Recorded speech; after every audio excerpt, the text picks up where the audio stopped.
Souvenir.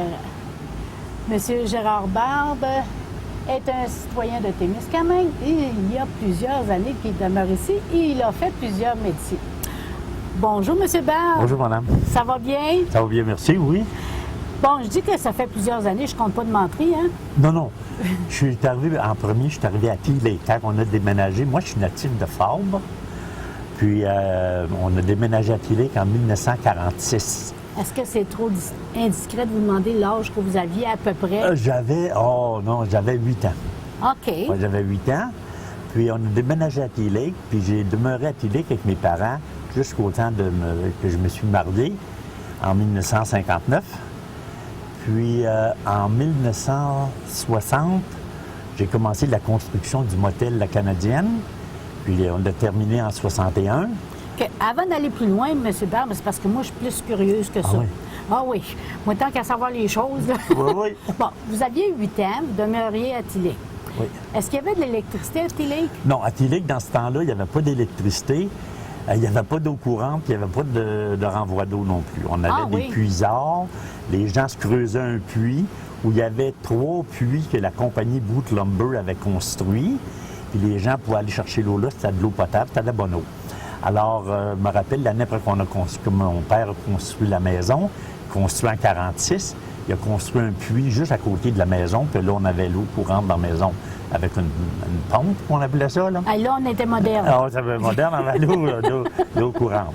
Mais le système d'égout, c'était juste pour la cuisine, ces choses-là. Et vous alliez dans la backhouse? Non, il n'y avait pas de backhouse. Ah, le Boot Lumber avait défendu les backhouses. Ben là, c'est ça toute comment, une autre votre histoire. affaire, vous autres? On n'était pas mieux que les autres. Non, il vendait des gros contenants. C'était comme un gros réservoir, tu sais, les gros réservoirs à propane, là, pour le gaz propane. Ça contenait, je crois, 250 ou 300 gallons à peu près.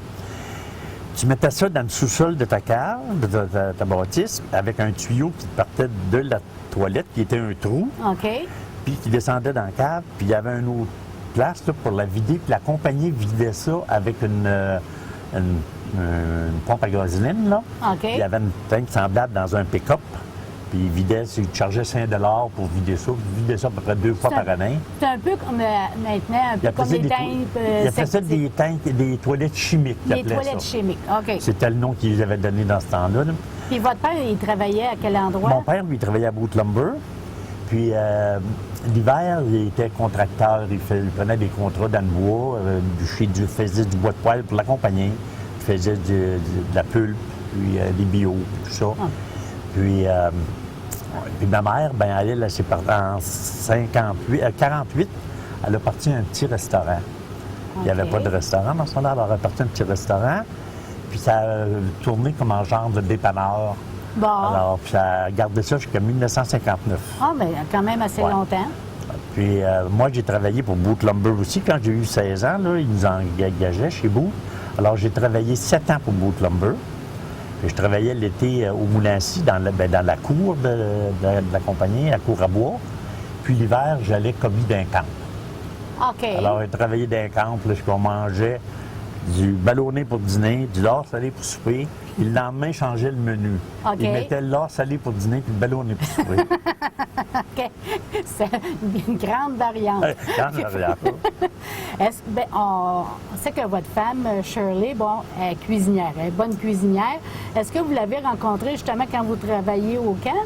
Oui. Après la dernière année là, que il m'avait transféré, on appelait ça la Grande Office à Kipawa. Les pompiers, les gardes-feu sont là aujourd'hui. Ça, c'était à l'office de Boot Lumber pour la division des forêts. Alors, après avoir passé 5-6 ans dans les chantiers comme commis, ils m'ont emmené à l'office à Kipawa pour m'occuper des factures. J'avais un travail de bureau à faire là. Puis Shirley travaillait dans la cuisine, elle. Alors, c'est là qu'on a commencé à sortir ensemble. OK. On s'est mariés 2 ans après. 2 ans après. Ouais. Vous avez quand même... c'est assez long, les fréquentations, 2 ans? Ah oui, oui. Vous preniez votre temps. Oui, Shirley était jeune. Shirley avait seulement 18 ans quand on s'est mariés. OK. C'est pour ça. Il fallait que vous attendiez. OK. C'est correct. Mais là, vous êtes marié. Oui. Est-ce que vous avez eu des enfants? 3 enfants. 3 enfants. Ouais, j'ai eu 2 enfants quand je demeurais à la motel La Canadienne.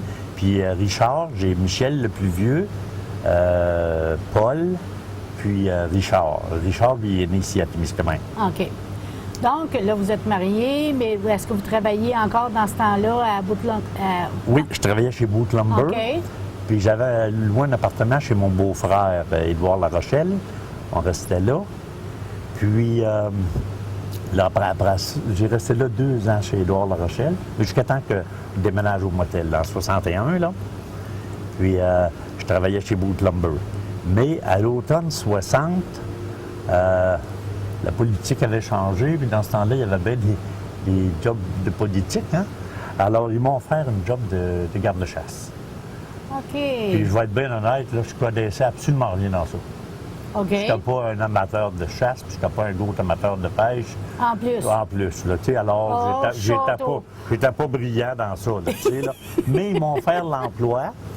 Puis à l'époque, ben j'ai dit, ben là, j'avais eu le terrain pour construire le motel, alors j'ai dit, mais que je vais faire cet emploi-là, payer un petit salaire, un petit salaire. Ça payait 7 pièces et demie par jour dans ce temps-là. Okay. Mais je suis Boot Lumber, on gagnait 10 pièces et demie un gars de bureau. Alors, il n'y avait pas une grosse différence, tu sais. Puis, mais tu travaillais juste les jours que tu voulais travailler. Tu n'étais pas comme aujourd'hui, tu sais. Okay. Tu n'étais pas limité. Tu n'avais pas de rapport comme aujourd'hui, puis tout ça. Alors là, puis, je ne pouvais pas avoir de terrain pour construire le motel. Il y avait de l'interférence politique locale et provinciale. Alors, quand les élections changeaient ça, il faut croire que mon père était sur le bon côté. Oui, c'est ça, ça dépendait. ça a changé. Alors, ils m'ont offert l'emploi comme garde-chasse. J'ai pris l'emploi. Puis, là, après ça, il fallait passer des examens, puis il devenait beaucoup plus difficile, comme il fallait que tu aies entre un certain âge, il fallait que tu aies une certaine grandeur, une certaine pesanteur, niveau de scolarité, toutes ces choses-là, tu sais. Pas de dossier, en tout cas, un paquet de choses. Alors, j'ai passé, puis j'ai eu une entrevue, puis j'ai réussi. Alors là, j'ai rentré garde-chasse. Puis j'ai été faire mon cours à l'École des gardes-chasse à Québec le mois de juillet 61. Puis quand je suis revenu, bien, le motel était fini d'être construit, c'était l'ouverture. Je suis arrivé le samedi, puis le dimanche, c'était l'ouverture du motel. OK. Fait que vous n'étiez pas là, là? J'étais là pour le commencement de la construction. Okay. Mais là, une journée, ils m'ont dit, faut que tu ailles à l'école. Dans ce temps-là, c'était un mois, c'était un cours de préparation, là. Alors, ça durait avec un mois. Alors, tout le mois de juillet, j'ai été parti. Puis c'était mon beau-frère, puis mon neveu de Fort qui construisait. Ils savaient ce qu'il fallait faire, alors ils ont fait ça. Puis... Vous aviez confiance? Ah, moi, je comprends ça. Mais dans ce temps-là, le motel, bon, est-ce que ça comprenait un restaurant ou c'était juste des chambres? J'avais 7 chambres, puis le restaurant, puis la cuisine qui était à côté du restaurant, puis j'avais une chambre personne pour nous, Shirley et moi, en arrière. Puis, mais la cuisine, c'était une cuisine ouverte à l'époque dans le restaurant, mais elle avait la cuisine en arrière, comme pour faire les tartes, ces choses-là, là. On demeurait là. J'ai demeuré là jusqu'en 1965. Comment vous trouviez ça? Bien ça, là, le motel... Le commerce, c'est spécial, ouais, puis surtout le motel. Là, ça, c'était le rêve de ma vie. Ah oui? J'étais petit gars, là. Je me rappelle, tu sais, là, il parlait des châteaux d'Espagne, là. Oui, oui. J'allais me coucher quand j'avais 12-13 ans, là. Puis mon rêve, c'était d'avoir un motel. C'était nouveau, les motels. Avant ça, c'était des hôtels. Des motels, ça commençait un peu, là. Il n'y en avait pas dans le coin ici, il y en avait à North Bay, mais... Alors, moi, c'était avoir un motel, un restaurant, puis un bar. Mais le comté Témiscamingue, c'était presque un comté sec, qu'il appelait, un dry county. Tu ne vas pas avoir de permis pour les ventes de boissons, ou de la bière, ou n'importe quoi. Alors, moi, mon rêve était de construire l'autre côté de Thorne, ici qui est le gaz propane aujourd'hui, le gaz naturel plutôt, là. Là, il y avait un beau terrain, là, puis là, je me voyais à l'Ontario, ils donnaient des licences, eux autres. Moi, c'était là que je voulais construire. Mais en vieillissant, quand on construit le chemin pour aller à Ville-Marie, en 59, avant ça, c'était la vieille route, là. Oui. Puis quand on construit ça, bien là, ce terrain-là m'intéressait beaucoup. Mais il y avait une pointe qui appartenait à la ville de Témiscamingue. Puis en arrière, ça appartenait à Boot Lumber. Alors Boot Lumber était bien prêt à me le vendre Mais la ville de Témiscamingue, la politique locale, ne voulait pas qu'il y ait rien là. Alors, ils voulaient faire un parc, puis ci, puis ça, mais finalement, ça n'a pas marché, puis j'ai eu le terrain. Alors là, on a commencé à construire l'automne 60, faire l'intéressement. Après ça, la construction de la bâtisse, le printemps 61. Puis le 1er août, c'était l'ouverture. Mais là, c'est bien beau un rêve, là. Mais là, j'imagine que c'est pas pareil, le rêve et la réalité. La rêve et la réalité, oui. C'était pas facile, donc. Oui. Alors là, je rêvais à ça, je passais le soir, tout ça. Puis, naturellement, ça prend de l'argent, je n'avais pas. Alors, je m'étais fait un plan dans ma tête, puis tout ça. Puis, finalement, j'ai trouvé des gens qui me faisaient confiance, puis qui m'ont prêté de l'argent. Puis, je venais à bout avec ce que j'ai emprunté. Puis, mon beau-frère, qui était très bon ouvrier, grâce à lui, et puis mon neveu qui travaillait très bien, ça me coûtait pas cher. C'était les matériaux qui me coûtaient cher. Alors, je pouvais venir à bout. J'ai emprunté. Alors, j'ai tout construit ça. Je la devais toute, hein? Alors, mais ça a bien fonctionné. Ça marchait très bien. À l'époque, ici, il y avait le Corps et la Légion qui existaient, puis la White Oaks. Mais les bars ouvraient à 4 heures l'après-midi, si je me rappelle bien. Tandis que chez nous, on avait le droit d'ouvrir à 8 heures. Alors, on ouvrait à 8 heures, mais au tout début, la première année, j'avais seulement le restaurant, puis j'avais un permis pour la bière puis le vin. Mais il fallait que les gens mangent. Alors là, il y avait toujours la petite manière pour passer un petit peu à côté. Là. Tous les restaurants qui avaient il y avait un petit menu spécial là, que personne ne mangeait. Un ordre de toast. C'est ça. Ouais. Ça prenait une entrée, alors il y avait une soupe, ça prenait de la viande, puis des légumes, puis un dessert. Oh, alors mon Dieu, tu mettais tout ça sévère. là. Oui, ça prenait ça. Puis il y avait des inspecteurs qui passaient, il fallait se soumettre. Tu sais. Bon. Alors on a tenu ça pour un an, puis au bout d'un an, là, j'avais fait des paiements, j'avais baissé ma dette. J'ai remprunté, puis là, j'ai construit la partie, ce qui est le bar aujourd'hui, qui est en pierre. Puis les murs ont 27 pouces d'épais, tout en pierre solide. C'est Léonard Pelchat de Fabre qui m'a construit ça, qui était très bon maçon. Puis les 6 chambres au-dessus du motel, ou au-dessus du bar, où se trouve aujourd'hui le bureau. Le bureau, puis, je pense que c'est peut-être une chambre ou deux, je ne suis pas sûr là. Alors là, on a construit ça en 63. Puis là, ça marchait très, très bien. Là, le monde attendait à 8 heures le matin après la poignée de porte pour ouvrir, tu sais, là. Puis l'avant-midi, c'était le chiffre qui finissait à 8 heures le matin qui venait. Puis le chiffre qui recommençait, bien, il revenait d'après-midi, ça roulait jusqu'à 3 heures du matin, continuellement. Mais comment se fait-il que vous êtes devenu aussi policier? Ah, bien ça, à un moment donné, là, j'étais rendu au motel, j'avais 18 employés qui travaillaient pour moi. Shirley s'occupait au début du restaurant. À un moment donné, elle a tellement travaillé, puis elle était jeune, hein, qu'elle est tombée malade. Alors, je louais le restaurant, puis j'avais des employés, j'avais 18 employés dans le bar, puis les faiseuses de chambre, puis laver le linge, toutes ces choses-là. Alors là, c'était rendu que je n'avais beaucoup plus que je pouvais faire. Là. Tu sais, je travaillais le jour et nuit. Là, le rêve était un fardeau. Bien là, c'était devenu un fardeau. Puis, alors là, je me suis dit, faut que je fasse un ou l'autre garde-chasse, parce que là, garde-chasse, il nous demandait beaucoup plus. Alors, il faut que je fasse une décision, soit que je reste garde-chasse, que je m'occupe du motel, ou que je lâche garde-chasse, que je vende le motel, puis que je me reste garde-chasse.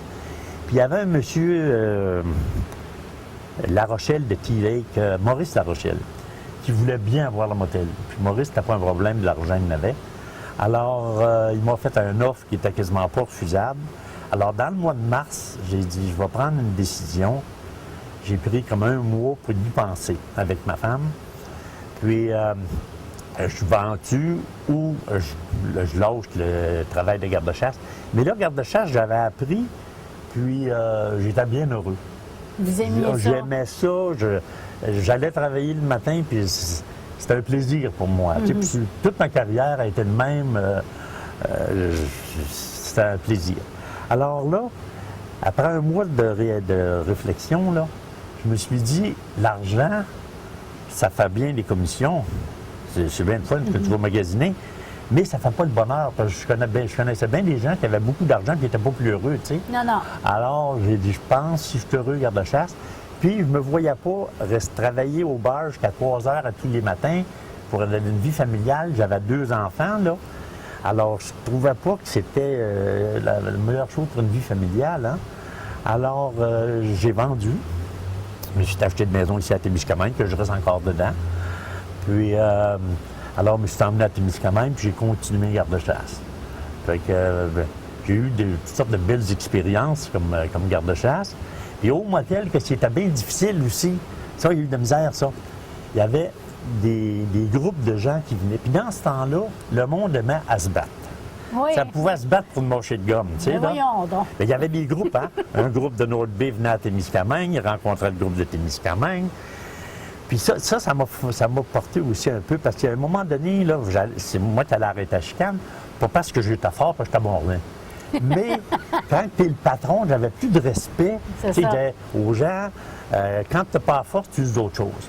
Je dis, écoute, là, si tu ne veux pas avoir de problème, il faut que tu arrêtes, là, parce que moi, je vais être au bout d'essayer de t'arrêter. Puis tu vas me frapper, puis là, tu vas avoir des accusations mis contre toi, puis tu vas te ramasser en cours. Écoute-moi, bats-toi pas. Tu veux te battre avec ce gars-là, tu le poigneras ailleurs, mais là, il faut la descendre faire ça, là, aller négocier, là. Puis quand je revenais, là, ma femme, elle s'attendait tout le temps que je n'étais pas revenir défiguré, avec un bleu. Fait qu'une journée, j'ai parti, puis je me suis allé à North Bay. J'ai dit, ma femme a dit, ce que tu vas? J'ai dit, je ne sais pas trop. Je m'en vais, là, trouver un bouncer. Là, je suis tanné de descendre. Moi aussi, je commençais, là, des fois, là, c'était pas tant facile, hein. Je suis allé à North Bay, puis j'ai été dans un hôtel, tout était calme. J'ai été à l'autre hôtel. La bataille a pris. Ça n'a pas pris de temps. Il y avait un petit vieux en arrière du comptoir. Il a sauté par-dessus le comptoir. Pif, paf, il en a assommé 2. Il a pogné un par le cou, puis l'autre par le chignon, puis il les a jetés dehors. Puis là, il a repassé en avant de moi, il s'en allait en arrière du bar. J'ai dit, monsieur, ça vous prend pas de temps à sortir quelqu'un, vous? Il dit, toi, veux-tu sortir, là? Qu'est-ce que tu as à dire, là? Non, non, non, non. J'ai dit, je veux pas que vous essayiez, là. J'ai dit, c'est parce que ça me prendra un homme comme vous pour travailler pour moi. Êtes-vous intéressé à venir travailler pour moi? J'ai un motel à Témiscamingue, un bar. Il dit, bien, peut-être. Fait que là, j'ai demandé, il dit, comment tu payes? Bien, je dis, comment vous gagnez ici? Il me dit son salaire. J'ai dit, je vais te donner 25$ par semaine de plus. Dans ce temps-là, 25$, c'était ça comme paraissait. 150, 200 aujourd'hui. Puis j'ai dit, je vais te donner 25$ par semaine de plus. Je vais te fournir une chambre, puis ta nourriture. Le bonhomme, il dit, oui, quand tu veux, je commence. J'ai dit, à soir, il est un coin. Il dit, non, il faut que je donne une semaine de vacances. Mais son nom, c'était Joe Dempsey. Il avait été le champion du monde à la lutte amateur en 1936 à Los Angeles. Puis il luttait à North Bay, puis il avait lutté avec les fameux lutteurs comme Yukon Eric, puis Yvon Robert, tous ces gars-là. J'ai jamais eu à retourner dans le bar arrêter une chicane. Le bonhomme a tout réglé les problèmes. Ça prenait pas de temps. Mais là, vous aviez quel âge à peu près dans ce temps-là? Quand j'ai construit, j'avais 22 ans. Ça veut dire que vous aviez... J'avais à peu près 27, 28 okay, ans. 28 ans, j'ai vendu. Là, vous dites un vieux bonhomme en arrière du bar. Quel âge qu'il avait? Peut-être qu'à ce temps, vous diriez que c'était un jeune homme. Non, mais il avait près de 55 ans. Alors, mais dans ce temps-là, moi, j'en avais 28. Oui, fait que c'était un vieux bonhomme pour vous. C'était un vieux bonhomme pour moi, tu sais, là. Mais j'allais pas y aider, par exemple. J'avais pas y aider. Hein. Le premier soir, il y en a un qui a cassé ses dentiers. Il l'a passé par-dessus la table, il l'a couché à terre. Puis il l'a étouffé jusqu'à temps qu'il perde connaissance. Il a redonné de l'air, puis il a dit, c'est 50$ pour mes dents. Le gars, il ne parlait pas l'anglais. Don't speak English. Il l'a fait reprendre connaissance. Quand il a repris connaissance, il comprenait l'anglais. Là, il a payé pour ses dents. Il l'a jeté dehors. Puis après ça a réglé des problèmes. Tu sais, après qu'il a été connu, là, on n'avait plus de problème. Puis, fait que là, vous vendez j'ai vendu le motel. Ouais. Vous décidez de demeurer seulement garde-chasse. Oui, oui. Mais là, ça prend plusieurs années avant que vous deveniez policier. Comment ça, c'est venu, quand je suis arrivé à Témiscamingue, il y avait la police municipale. Si ma mémoire est bonne, il y avait entre 8 et 9 agents municipaux, puis ils engageaient des occasionnels. Donc, Fernand Saint-Georges en était un, les 2 frères... oh mon Dieu. Il y en a un qui son fils joue au hockey pour Montréal, les Canadiens, la fameuse défense. Il y en a un qui demeure encore ici. Là. En tout cas, il y avait des occasionnels. Puis il y en a un occasionnel qui est décédé, M. Saint-Georges, alors ça faisait une ouverture. Alors là, j'ai dit, bien peut-être, c'était surtout les fins de semaine, puis on doublait de 10 heures du soir à 3 heures du matin avec le policier. Alors on était 2 policiers, c'était plus occupé, hein, les fins de semaine. Alors là, j'ai mis mon nom, puis tout de suite, ils m'ont accepté comme policier de la ville de Témiscamingue. Puis en plus, ça me donnait l'accès à la prison. Si j'interceptais des Américains, par exemple des non-résidents, que j'étais obligé de mettre en prison, je n'étais pas obligé de courir après la police. J'avais les clés, puis je les rentrais en prison, puis le lendemain matin, j'allais sortir. T'sais. Alors, j'ai travaillé jusqu'à temps que la police soit discontinuée ici à Témiscamingue, mais je travaillais juste les fins de semaine. De temps en temps, je faisais un chiffre de minuit à 8. Là, dans ce temps-là, je ne dormais pas beaucoup, mais j'avais le droit de faire ça. Donc, vous avez fait plus longtemps, dans le fond, agent de la faune. Oui, j'ai été 35 ans agent de la faune. J'ai pris ma retraite en 1992, mais par contre, j'avais pris une année que j'avais pris une coupe dans mes salaires, alors qu'il me donnait une année sabbatique. Après ça, ben j'avais 5 semaines de vacances, puis je ne prenais pas 5 semaines de vacances. On pouvait accumuler nos vacances. Les premières années que j'étais agent, avant d'avoir des promotions, on nous donnait 18 jours par année de congé de maladie, qui était accumulatif. Alors, là, ben, j'en avais ramassé 300 quelques jours. Alors, j'ai été chanceux, je n'étais pas malade, alors je ne prenais pas de journée de maladie. Alors, j'avais ces 300 quelques jours-là, j'avais 1 an sabbatique, plus des congés annuels, que quand j'avais 5 semaines, je prenais peut-être 2 semaines, 3 semaines, puis le reste, alors, ce qui s'accumulait. Alors, j'ai pris ma retraite le 12 novembre 92, mais ma première journée de retraite, c'était le 5 juillet 95. La raison que je me rappelle de ça, là, je n'ai pas tellement une bonne mémoire, mais c'est parce que j'étais à un petit pays entre la France et l'Espagne. Puis j'étais à la convention des agents de conservation, l'Union internationale francophone des agents de conservation, qui comprend, j'ai resté membre de l'Union, qui comprend la France, la Suisse, la Belgique, le nord de l'Espagne, le nord de l'Italie, puis le petit pays que j'étais, c'était Andorre. Alors, on était à Andorre, puis chaque pays avait une demi-journée pour faire un exposé. Alors, à la dernière minute, il y avait un exposé qui était censé être fait par un Québécois, puis il ne pouvait pas le faire. Alors, ils m'ont demandé de faire quelque chose. J'étais pas prêt pour rien de ça, puis je n'étais pas un prédicateur non plus. Hein.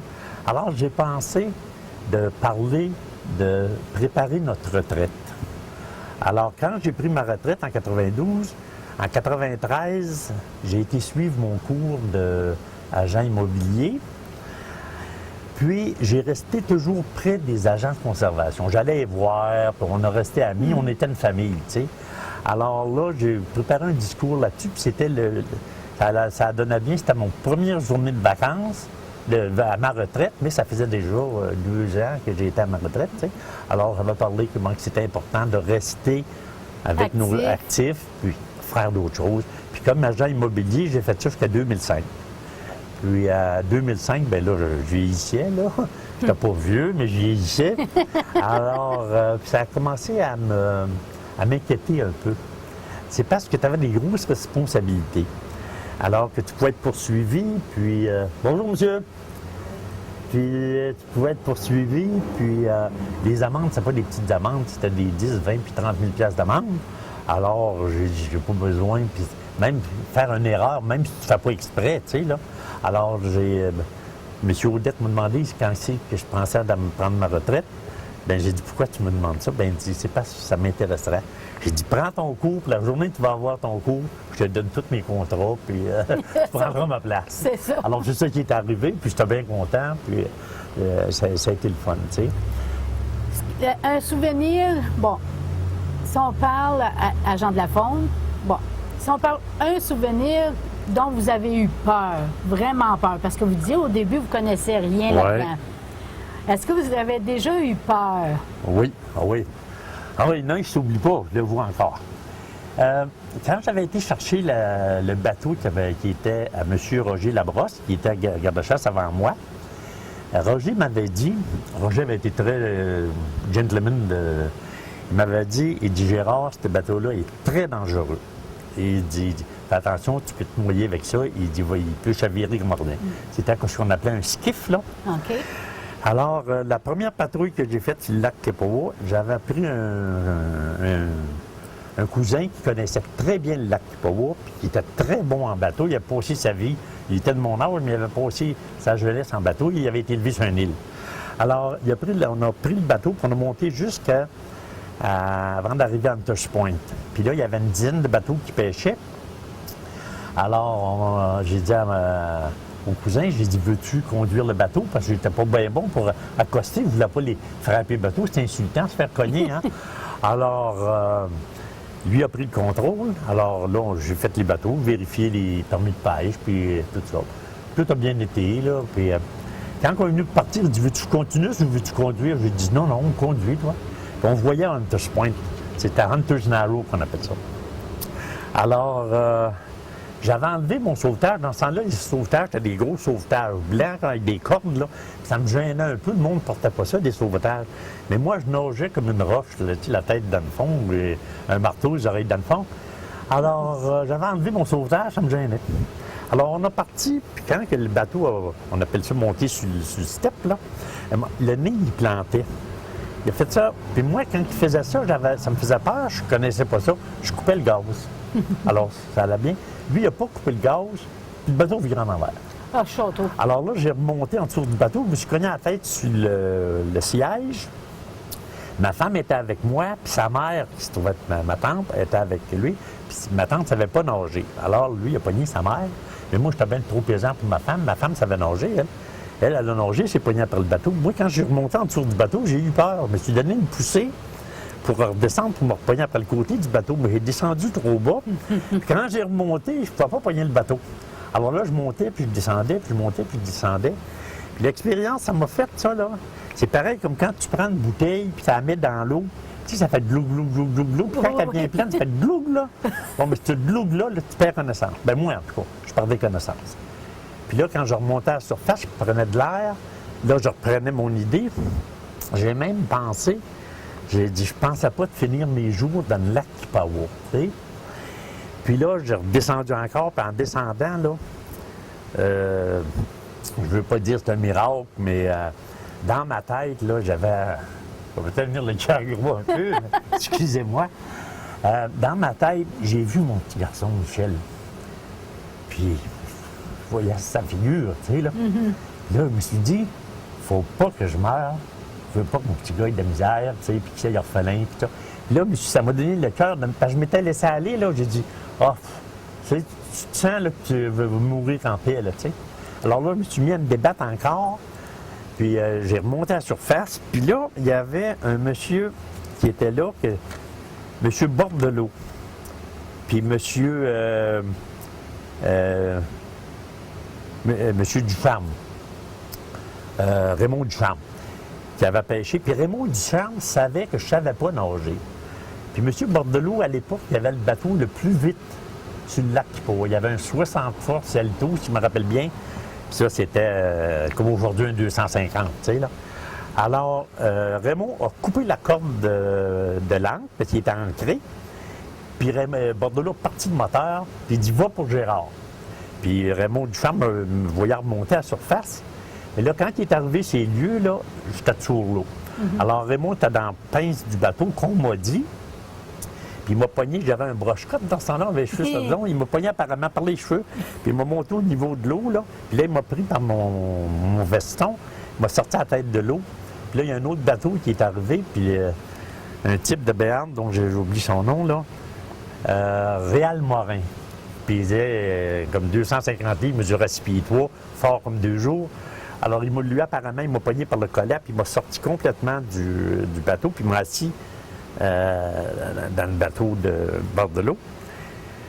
Puis là, apparemment, qu'il me tenait un chaque bord. Ma femme elle avait monté sur le bateau de l'autre bord, puis elle criait au meurtre, là, il est mort, hein. Alors, puis là, il y en a qui ont dit, bien, s'il n'est pas mort, lâchez-les. Mais moi, j'ai été étouffé, ça, je ne me rappelle pas de ça, là. Là, bien, ils m'ont lâché pour me prouver que je n'étais pas mort, mais là, j'ai tombé. Mais en tombant, j'ai tombé, puis j'ai tourné comme à plat ventre, là, tu sais. Puis là, ça donnait un coup. Ça donnait un coup, puis là, l'eau a sorti. Là, je me rappelle que j'ai été à plein ventre dans le bateau, puis là, que je crachais de l'eau, puis tout ça. Là, ils m'ont relevé, puis là, ben, ma femme a vu que j'étais pas mort, tu sais. Puis là, ben, ils nous ont embarqués dans un bateau qui appartenait à M. Violette. Un gros bateau avec une cabine dessus. Le nom de M. Violette, je l'oublie, mais sa femme était coiffeuse ici à Témiscamingue. C'était une Belge qui s'appelait Urénie. Puis alors, ils nous ont emmenés à Kippawa. Puis là, on s'est emmenés chez nous, puis je restais en appartement à Tillet.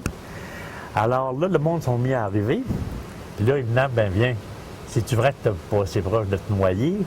Là, j'ai compté la même histoire à peu près 20 fois. Hein? Puis à chaque fois, ben je rosais de me noyer encore, là. Hein? Alors là, j'étais plus capable. Puis là, la tante, l'une des tantes de ma femme, puis son oncle était venu trouver ma femme, puis il jasait avec ma femme. J'ai dit à Shirley, ça te tente-tu d'aller au théâtre ce soir? Elle a dit non. Et ça te fait-tu quoi si je m'en vais au théâtre? Je lui dis à ma tante, allez-vous rester avec Shirley? Ça fait que ma tante a dit oui, je vais rester avec. J'ai dit, moi, je m'en vais au théâtre, là, je suis plus capable de compter la même histoire, là. Ça fait trop d'eau que je bois, là. Hein? Ça fait que je bois de l'eau deux fois. Alors, j'ai parti, c'était un show je me rappelle, Jerry Lewis et Dean Martin. Bon, ben là, ça a changé les idées, hein? Ça fait du bien. Puis là, le lundi, mon patron, il est venu, M. Beauvais de Ville-Marie. Puis là, il m'a dit, et il dit, tu vas reprendre le bateau, puis tu vas retourner faire du bateau, parce qu'il dit, ça, c'est comme un avion. Si tu tournes en avion, il faut que tu retournes en faire, parce que tu vas rester peureux, puis tout ça. Là, ma femme a pris parole, elle.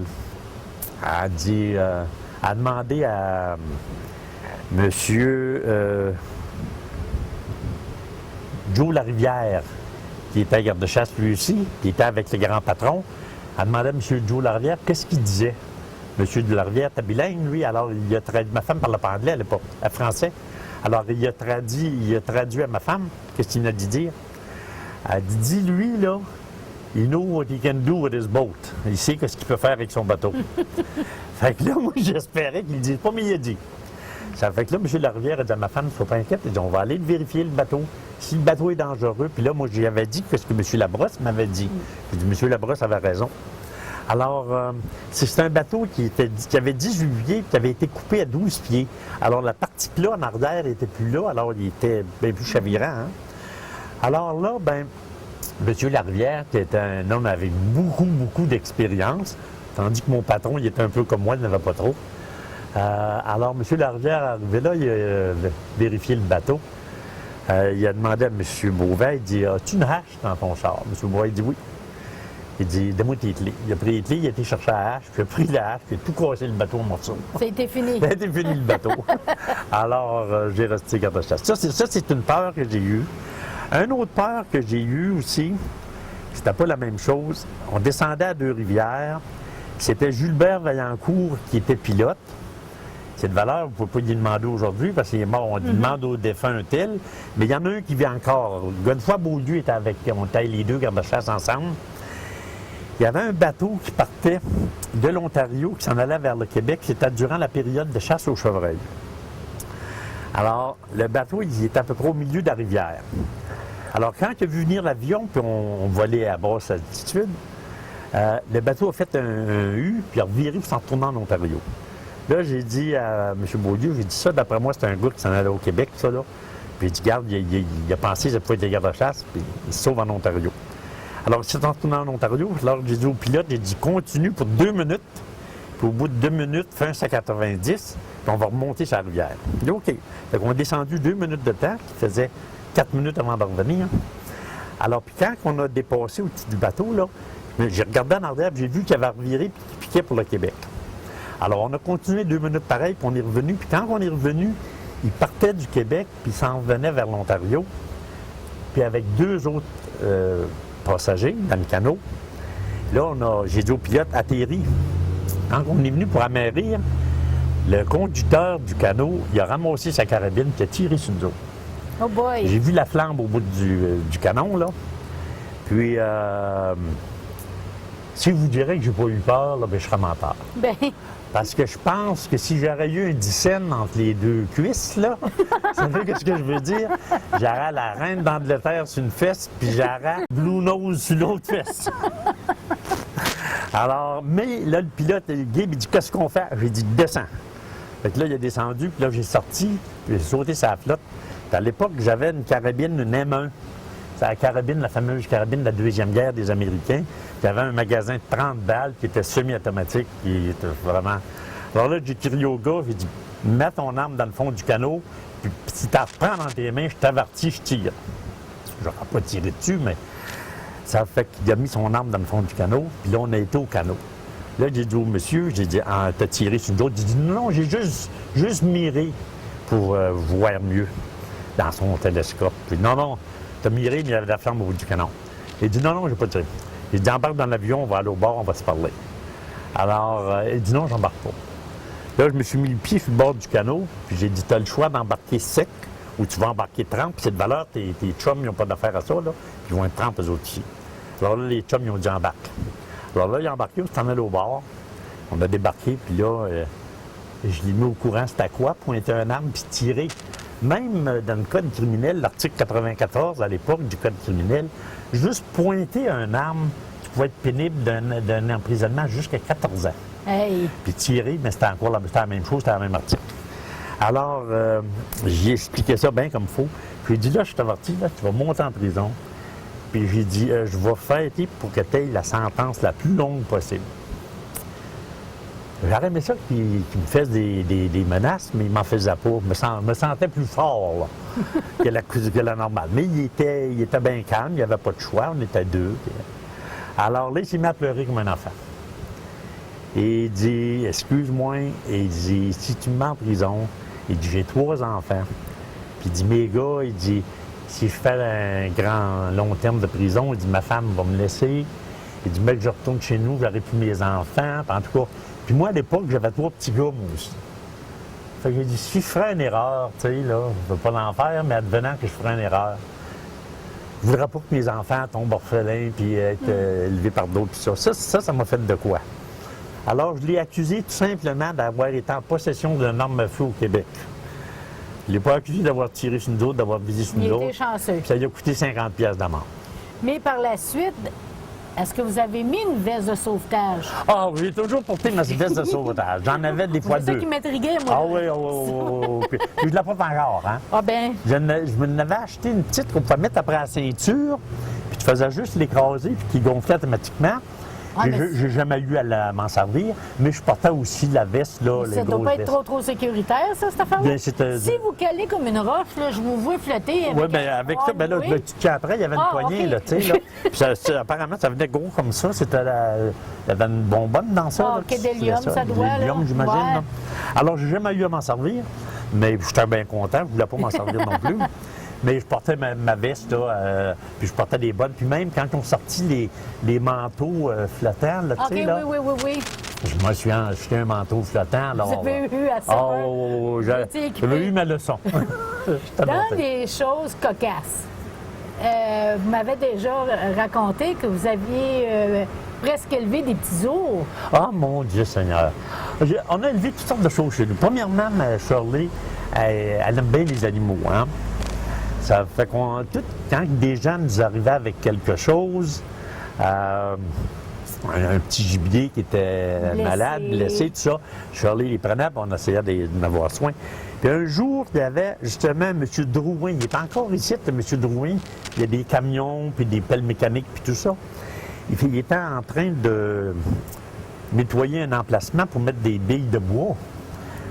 Puis, il y avait une tanière d'ours, là, mais il ne savait pas, tu ne peux pas voir ça, hein.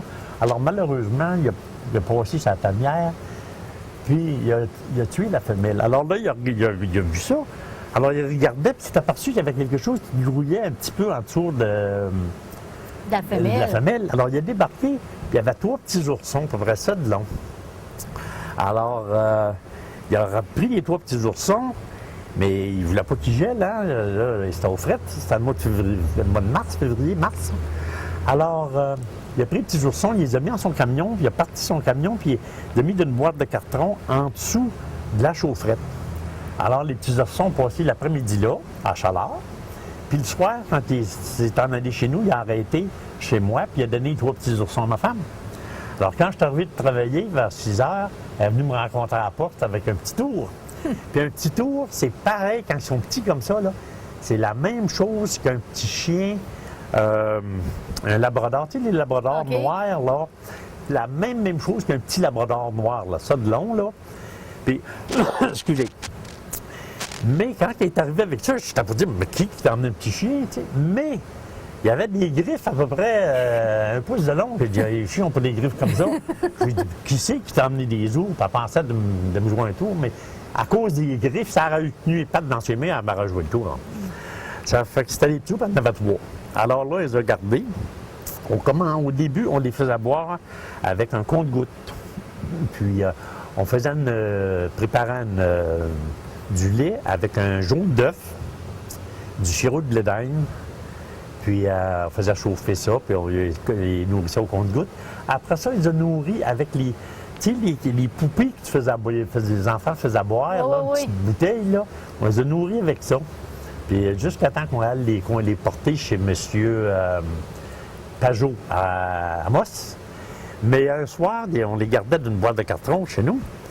Et les 3. Ils étaient tellement petits, là. Tu sais, les gros verres à cognac, là, les gros. Bon, ben, les ballons. Les ballons, là. Ben, tu prenais un petit tour, tu le mettais dedans, puis il était arrangé comme ça, là. Tu sais, là. Alors, c'était de toute beauté. Ben, je te montrer des photos. Alors, là, un soir, je me lève pour aller boire ou quelque chose à Champlure. Puis, je passe sur la boîte, puis il y avait un oreiller dans ça qui était couché là-dessus, là. Il y en avait avec 2. Alors, là, je me mets à chercher, il a sauté en dehors de la boîte. Je cherche partout, dans la cuisine, autour du chauffeur, partout, je ne le trouvais pas. Puis, moi, ben, je faisais des longues heures, je travaillais à sa police, je travaillais à garde-chasse. Ça fait que j'étais habitué de, quand que je tombais sur l'oreiller, là, apparemment que je ronflais comme un tracteur, un D9, là, un Caterpillar. Alors, ma femme, pas beaucoup avec moi, elle ne dormait pas, alors elle couchait dans l'autre chambre. Alors là, j'ai parti, j'étais réveillé Shirley. J'ai dit, Shirley, on a perdu un petit tour. Elle dit, ben non, on ne l'a pas perdu. Elle dit, il couche avec moi ici. Ben, je dis, voyons, je ne couche pas avec, d'un coup, tu l'écrases. Elle dit, s'il est capable de coucher avec sa mère, une mère de 400 livres, elle dit, et moi, je ne l'écraserais pas, hein. Alors, elle avait passé, puis il y avait un petit tour quand on passait à la boîte. Il pleurait tout le temps, tu sais, comme un petit chien, là. Oh. Alors, elle l'avait pris, puis elle l'avait emmené, puis elle le baisait dans ses bras. Des fois, il lichait le menton, là, puis elle tenait dans ses bras, puis il tombait endormi tout de suite, tu sais, la chaleur, là. Alors, elle l'avait avec elle. Fait qu'on les a gardés un bout de temps, puis elle a été éliminée chez M. Pajot. Ça a été. Puis, une autre chose qu'on avait gardée, qui m'avait bien impressionné aussi, il y a quelqu'un qui m'avait apporté un gros hibou, qui avait un aile cassée. Puis Shirley a pris des bâtons de popsicle, là, puis il y a ici la telle, là. Puis on l'a gardé une couple de mois. Puis, à un moment donné, là, on lui a enlevé ça, ces morceaux-là, puis il bougeait bien ses ailes, puis tout ça, puis on le nourrissait, puis tout ça. Puis, là, un soir, là, il dit, pour moi, il sera prêt à partir. Alors, j'allais le chercher, puis je le gardais en bas. Je le montais en haut, puis on le nourrissait, puis il était rendu à Purvoision, on pouvait lui flatter sa tête, tu sais. Alors là, je l'avais mis sur mon bras, puis j'ai sorti dehors. Ça, là, avoir un film de ça, j'aurais pas de prix pour ça, je donnerais ma chemise pour ça. Je l'avais sur mon bras, puis il y avait la lumière de la rue là, qui éclairait, là. Puis là, je lui disais, va-t'en, va-t'en. Puis à un moment donné, là, il a donné un coup, puis il est parti au vol, puis il s'en allait vers la lumière. Puis je le voyais aller, là, tu sais. Puis là, quand il est arrivé près de la lumière, ça bat des ailes lentement, ça, hein, là. Avant d'arriver à la lumière, là, il a levé, là, puis il a passé par-dessus la lumière. Et la lune venait de se lever. Puis tu sais, quand la pleine lune, là, la lune était brillante, là. Puis là, il s'en allait, puis je le voyais aller vers la lune, là, puis je le voyais, puis il rapetissait. Plus qu'il s'en allait loin, il allait toujours en montant, tu sais. Plus qu'il rapetissait, puis il est venu bien petit, puis je l'ai perdu de vue, je ne l'ai jamais revu. Mais ça, c'était une belle expérience, ça, tu sais. Puis un autre affaire cocasse, ça, je te l'ai pas dit, mais un coup, il arrive 2 filles chez nous, et 2 petites whistles. C'était l'automne, le mois de novembre, ça. Alors, ils ont dit, Gérard, on a trouvé un oiseau sur le bord du chemin, puis il n'est pas capable de s'envoler. On l'a mis dans une boîte, on l'a emmené chez nous. Mais il y avait un petit chien, un petit chihuahua. Puis M. Wassil, leur père, il était infirme. Puis le petit chien, quand ils ont rentré l'oiseau dans la maison, le petit chien s'est mis à japper. M. Wassil dit, sortez ça d'ici. Bien, il ne va pas dormir, hein, c'est normal. Fait qu'ils ont dit, on va aller mener ça à Ferrare. Il était 1h, 2h du matin. Fait qu'ils ont venu m'amener ça. Fait qu'ils vont dans le char, ils vont chercher la boîte. Une grosse boîte. Ils rentrent ça dans la maison. C'était un huard, une loum, qu'on appelle. Oui. Grosse loum. Mais l'automne, ils s'en vont dans le sud, eux autres.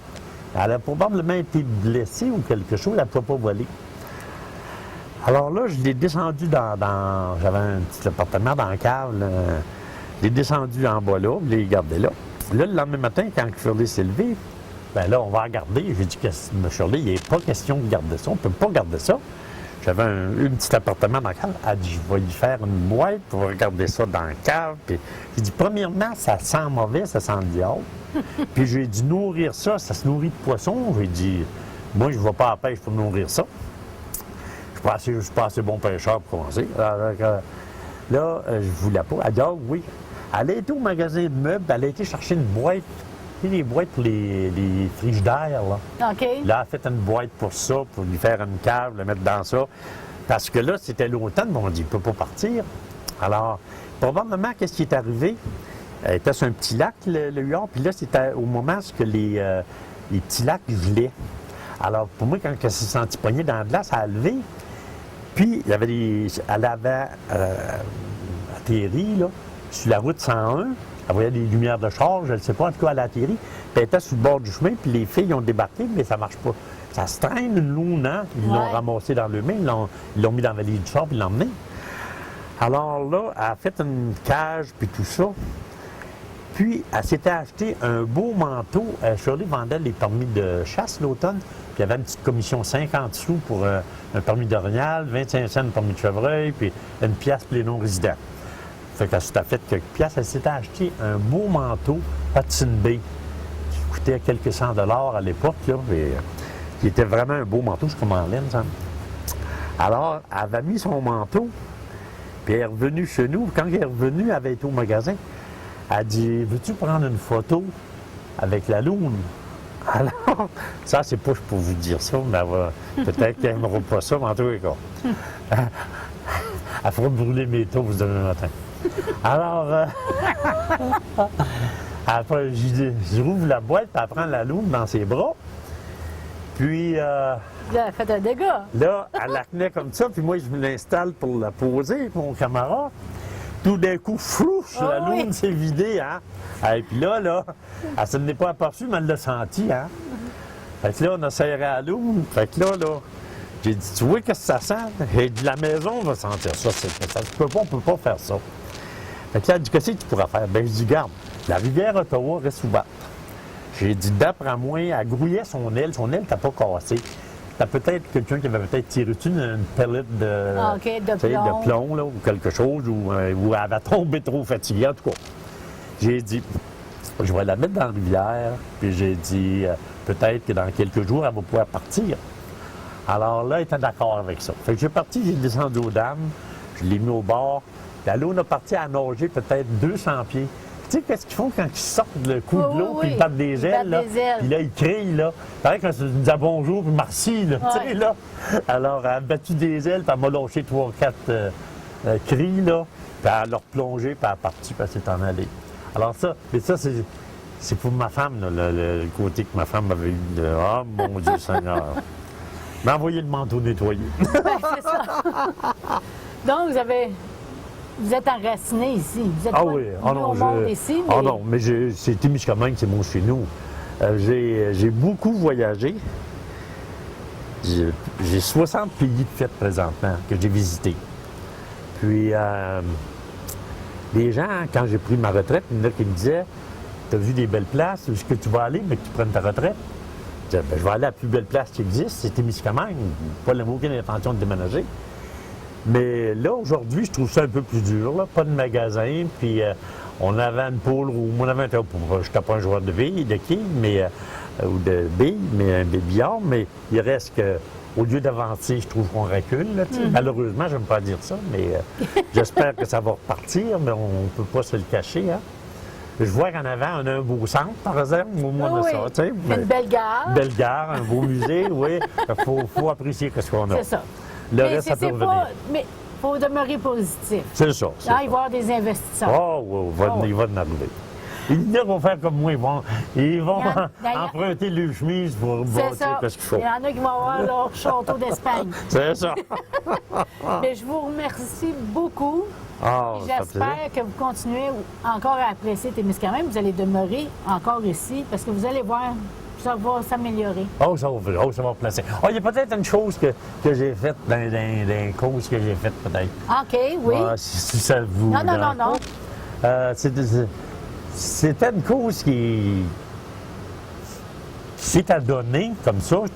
Tu pourrais avoir 100 gardes-chasse qui vont faire 35 ans chacun, puis ils n'auront jamais l'opportunité de faire ça. Une journée, j'étais à Rapide-des-Joachins. Puis, il y avait un avion qui circulait, qui voyait qu'il voulait amérir, une grosse hauteur. Alors, là, ce fois-là, j'étais avec un type qui vit encore, Mike Denis, qui avant ça, il demeurait à Laniel, mais il a demeuré ici à Témiscamingue, puis il a travaillé dans la police municipale, ici. Puis là, il travaillait comme moi, comme aide garde-chasse. Alors, j'ai dit à Mike, on va attendre Mike, puis il vit encore, il reste à Empire. Et j'ai dit, on va attendre que l'avion atterrisse, puis après ça, on ira voir d'où ce qu'ils viennent, si on pêche au Québec, puis là, on les vérifiera. Alors, à un moment donné, l'avion a mairie, on a attendu quelques minutes, puis là, on a été sur le quai. Alors, il y avait le pilote, puis 6 passagers, puis ils débarquaient des boîtes. Alors, moi, j'étais en uniforme, j'ai identifié Mike comme aide garde-chasse. Puis, j'ai demandé si je pouvais faire la veillée où s'il avait pêché. Ils ont dit, on arrive du Cognowana, qui était un club privé à l'époque. Ils ont dit, on arrive du camp de M. Red Foster. M. Red Foster, c'est lui qui a parti les Jeux olympiques au Canada pour les personnes handicapées. Okay. C'est une personne qui a fait beaucoup pour les handicapés au niveau du Canada. Ici, à Témiscamingue, il a beaucoup aidé les enfants handicapés. Une fois que je suis arrivé chez lui, il m'a demandé si j'y ferais une faveur. Je lui ai dit, si je peux le faire, ça va me faire plaisir, parce que c'est un gentleman, il ne pêchait pas tellement. Puis, il dit, j'ai arrêté chez M. Lynn, puis il n'y avait pas personne là. Je voulais lui remettre ça. Puis il dit, là, il dit, je l'ai avec moi, mais il dit, je veux que ça soit remis à M. Lynn. Il dit, lui, il s'occupe de ça pour moi. J'ai dit oui. Puis là, j'ai vu, c'était un chèque. Il dit, tiens, regarde, il me donne le chèque, 3 piastres. Non, 300. Ben non, 3000 piastres, le chèque. C'était pour les handicapés de Témiscamingue. Puis, il louait l'avion à Kipawa, puis il disait aux personnes qui s'occupaient des enfants handicapés, emmenez-les à Kipawa, ils allaient faire un tour d'avion.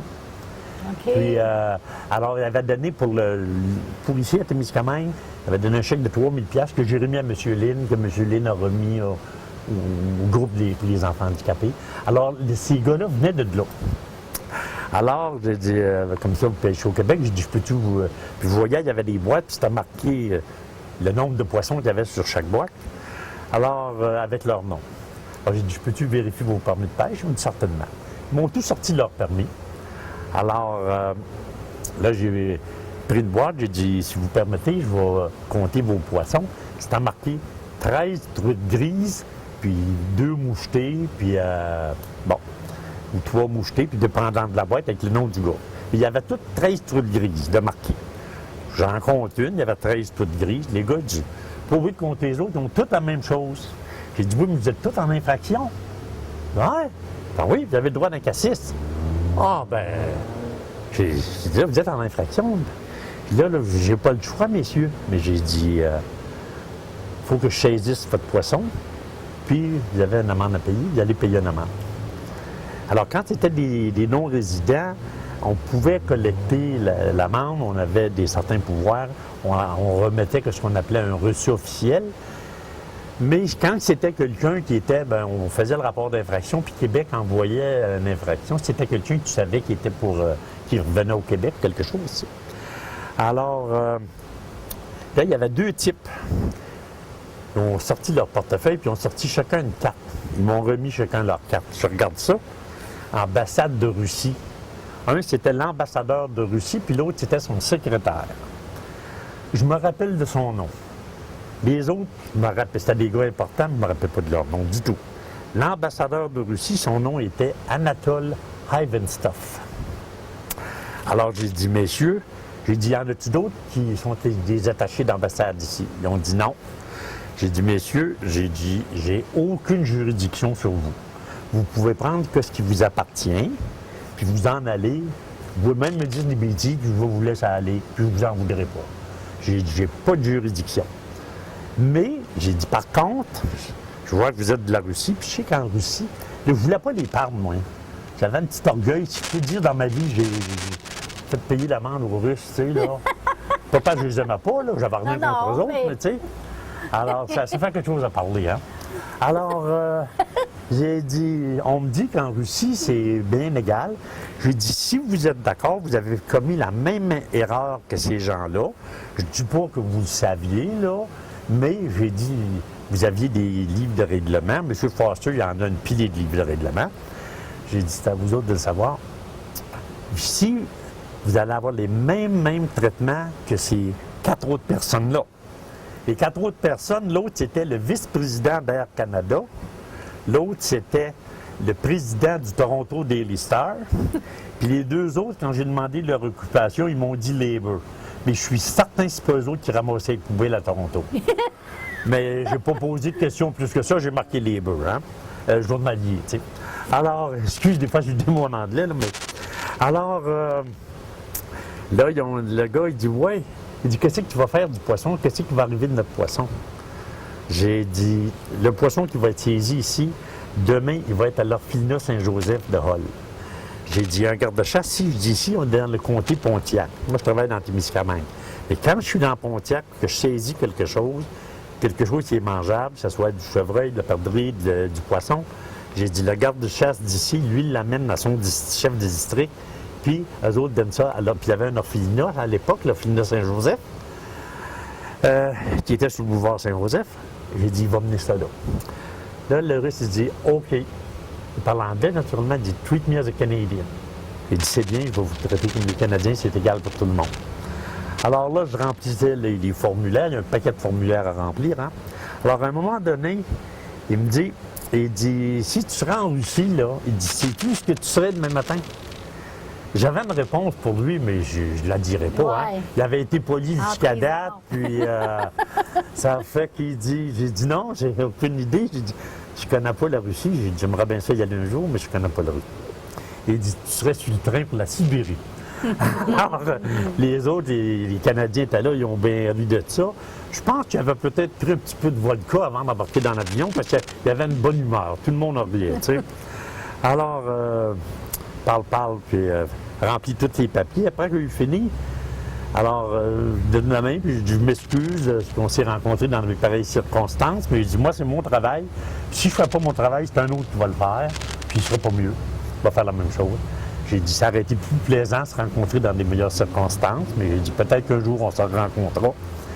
Ça fait que quand je suis arrivé aux Russes, j'ai dit, j'espère un jour, j'ai dit que j'aurai la chance d'aller en Russie. J'ai été en Europe, mais j'ai dit, pas été en Russie, j'espère qu'un jour j'aurai la chance d'y aller. J'aimerais ça, apparemment, c'est très joli.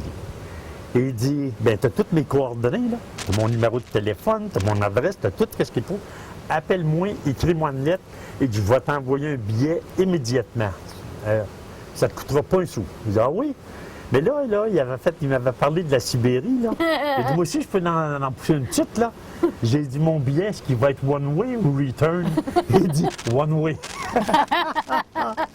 Alors, en 1970, j'ai été à Moscou, puis j'ai pas compté mon histoire à personne à Moscou. Non. Puis j'ai pas cherché pour Anatole Ivanstov non plus. Ah, mon Dieu. Puis j'avais appris aussi une fois, une autre personne qui est importante, le propriétaire de Tilden Rent-A-Car, M. Sam Tilden. C'était le plus gros locataire d'automobiles au Canada, ce Tilden Rent-A-Car. Il a commencé ça, lui, à l'âge de 23 ans, puis M. Tilden avait dans les 60 à l'époque, puis il était membre du club Chamonix. J'avais été faire une patrouille, puis je pense que c'était la première fois que j'emmenais ma femme avec moi faire une patrouille. C'était ça en 1964, ça. Puis quand j'ai pogné l'ambassadeur de Russie, c'était en 1964 aussi. Alors, j'avais été sur le club, tout ça, puis je m'en revenais, puis je rejoins un homme qui marchait. Alors, j'arrête, il avait sa carabine, alors ma femme baisse la fenêtre, puis j'ai dit, est-ce que tu t'en vas? Il dit, je m'en vais au club. J'ai dit, t'es membre du club? Il dit, oui. Ben, il dit, embarque, je vais aller te mener. Ben, il dit, j'ai resté pris, il dit, avec mon char d'un trou de boîte, puis il dit, là, ben, pour ça, je suis en retard. Ça fait qu'il rouvre la porte, puis il s'assoit en avant, puis en m'embarquant, je me suis aperçu qu'il avait les mains pleines de sang. Alors, j'ai dit, tu enseignes? Il dit, oui, j'ai tué un orignal l'après-midi, un chevreuil. Pardon, un chevreuil, c'est un club de chevreuil, ça. Il dit, j'ai tué un chevreuil, puis il dit, je l'ai déployé, puis il dit, je l'ai pendu, puis il dit, demain, je vais aller le chercher. Mais dans mon revenant, j'ai resté pris. Ah, ben, alors j'ai arrivé au club, j'ai dit, si vous voulez, je peux faire les préparatifs pour l'enregistrer, votre permis, puis tout ça. Ah, il dit, puis il m'avait demandé ce que je restais, puis ça, j'avais expliqué ce que je restais. Il dit, je sais ce que tu restes, et je vais arrêter chez vous, je vais l'enregistrer chez vous. Je dis, correct. Parce qu'il y avait 24 heures après la sortie de la forêt, vois-tu. Et là, il s'en allait en Ontario, il fallait qu'il enregistre chez nous. Il n'est pas venu enregistrer. Il dit, je sors demain. Ah, OK. Il n'est pas venu. 3 jours après, il n'était pas venu. Là, j'ai remonté au club. Puis là, au club, il fallait qu'il tienne un registre. Les noms, les numéros de permis, puis tout ça. Puis que si c'était la pêche, il fallait qu'il marque les poissons qu'il prenait, les nombres de poissons qu'il remettait à l'eau, etc. Alors, j'arrive là, le nom de M. Tilden était là, mais il n'y avait pas de numéro de permis de chasse. Alors, c'était pas marqué qu'il avait tué un chevreuil, mais moi, je savais qu'il avait tué un. Il avait dit devant ma femme, il avait les mains pleines de sang. Alors, je reviens chez moi, puis j'appelle mon grand patron à Montréal, qui était M. Alphonse Lavoie, qui était le directeur de tout l'ouest de la province, puis le directeur du Grand Nord, de la baie James, tout, qui était un homme très fort. Alors, je l'appelle, puis je lui conte ça. Il dit, veux-tu dire Sam Tilden qui loue des chars? J'ai dit, ben oui. Il dit, il a tué un chevreuil cette année. Il dit, il a tué au club Montebello. Il dit, j'étais là. Puis il dit, il a enregistré son chevreuil devant moi. C'était un agent qui a enregistré. Il dit, c'est un deuxième qui a tué, là. C'est pour ça que j'ai pas été enregistré. Et il dit, puis là, j'avais tout pris ses coordonnées dans le livre, l'adresse. Il dit, faisais un rapport d'infraction d'avoir tué 2 chevreuils, envoyez-moi ça, puis je vais aller le voir.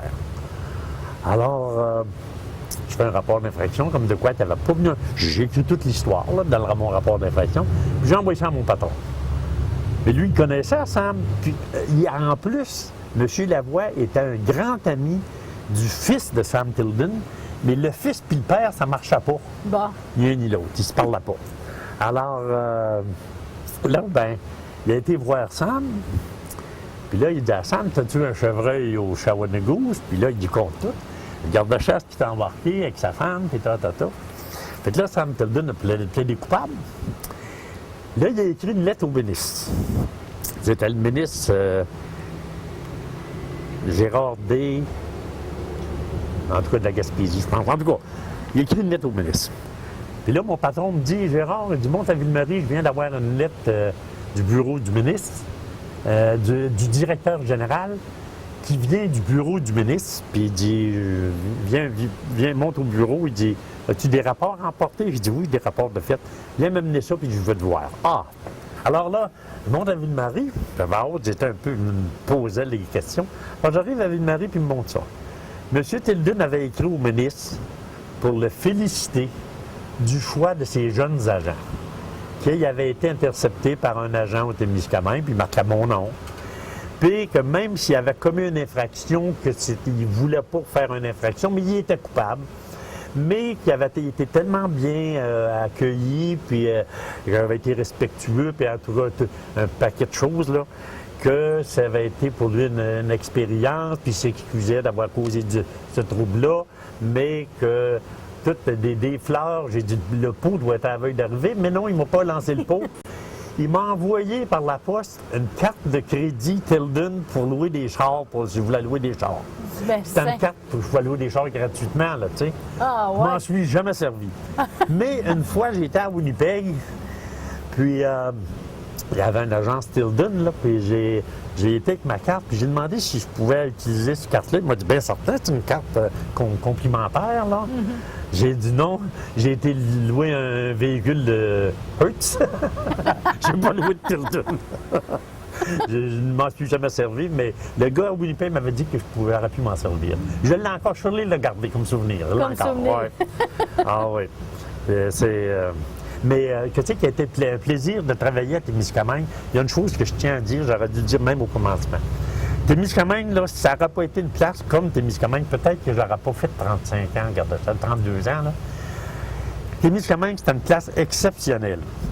Les gens de Témiscamingue, là, ils venaient des agents de conservation de l'extérieur travailler avec moi des fois, soit de l'Estrie, du Lac-Saint-Jean ou de Montréal, qui venaient travailler avec moi.